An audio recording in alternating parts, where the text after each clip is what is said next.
Ah, listen to those birds, Jed. Are they the famous Cardinia bird? Because we're here at Cardinia Park. Although it's not called Cardinia Park anymore. It's called, I think it's called Skills Stadium. It's had a go as Shell Stadium. This is where I'll say the mighty Geelong Football Club, they hail from.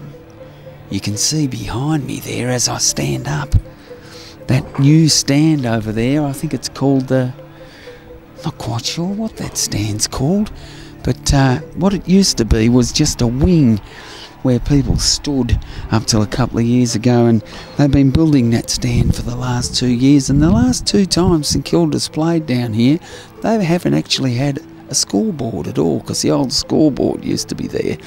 So they had some bloke, you know, putting up the score with a handheld scoreboard. What I'm trying to show you is that one thing they probably lack down here is professionalism. Now, like, on our way down here we passed Lara. Now, who could forget in 1980? Star centre half forward Gary Sidebottom.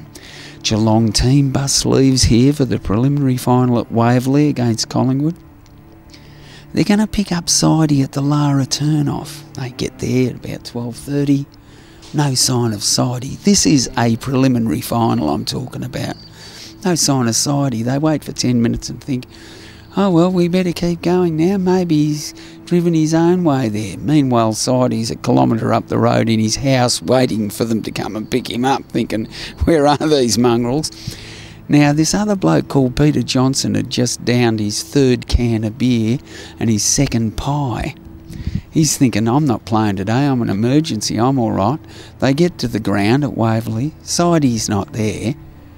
Peter Johnson has to strip and play. Well, he's half pissed. He's had 3 pies. They went down by 4 points to Collingwood in the preliminary final. 4 points. If they had have had Sidey, they would have won and been in the grand final. I just cannot believe these people down here.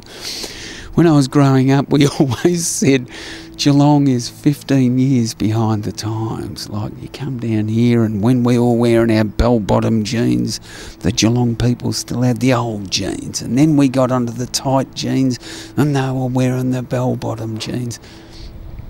I can't help but feel sorry for these people. Like, they've got the Doug Wade stand there, they had Billy Goggin, they had Polly Farmer.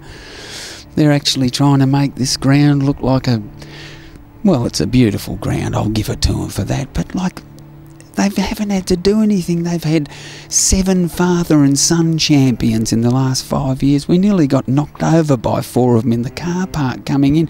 Tom Hawkins is just driving round and round like he probably used to do in his country town. Gary Ablett nearly crashed into him. They've had so much talent, but they just keep squandering it by doing things like forgetting to pick up Sidey for the preliminary final. Look, I can't say... Look, I know, Jed, this is the Cats, right? You hate cats. That's why he doesn't want to have anything to do with this bloody mob. He can smell it. He can smell the cats in the air. I'm going to let Darren's camera show you around the rest of the ground, and I'll just go off and laugh myself to death.